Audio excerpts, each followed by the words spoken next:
Assalamualaikum warahmatullahi wabarakatuh anak-anak.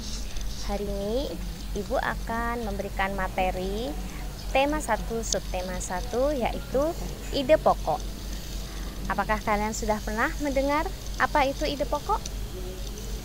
Nah, kalau belum, Ibu ingin memberitahu kepada kalian apa itu pengertian dari ide pokok. Ide pokok itu adalah suatu gagasan utama dalam sebuah paragraf. Nah, jadi inti dari suatu paragraf itu terdapat di ide pokok.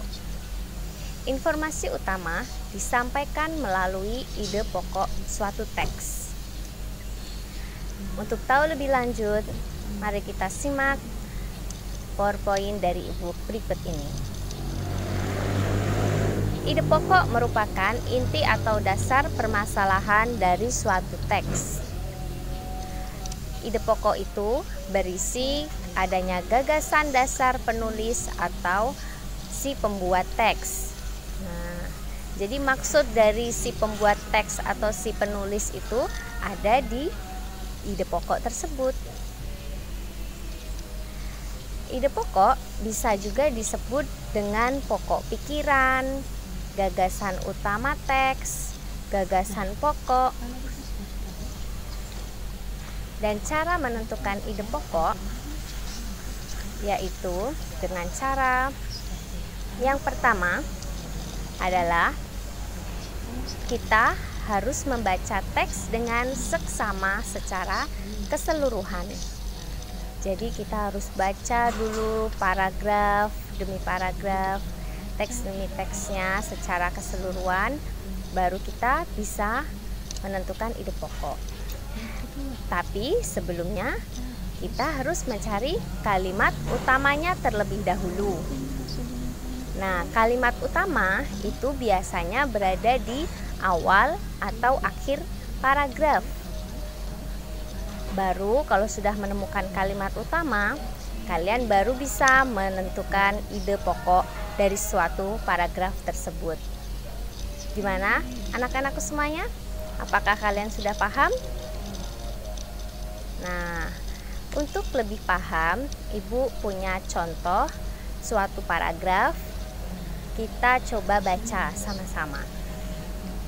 Paragraf ini berjudul gurita. Gurita merupakan salah satu jenis hewan tidak bertulang belakang yang dikenal sebagai hewan yang cerdik dan pintar.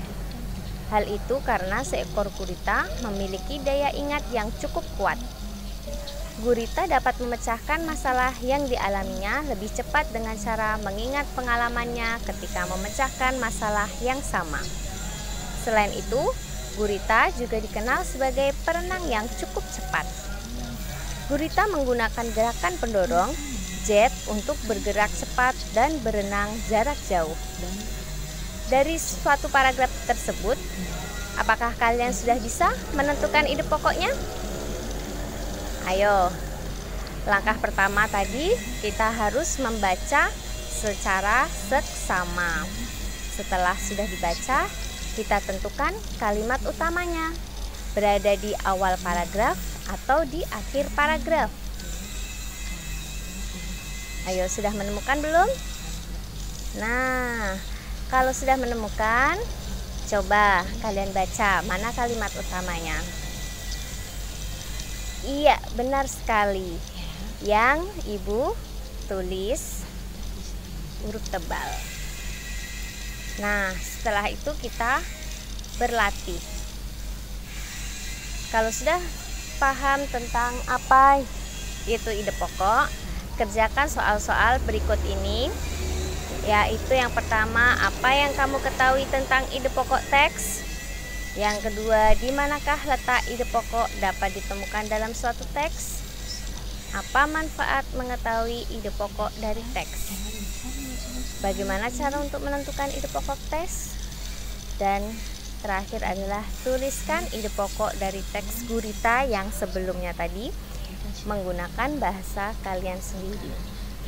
Nah, jadi yang tadi kalimat utamanya itu yang Ibu tulis huruf tebal, yaitu di awal paragraf.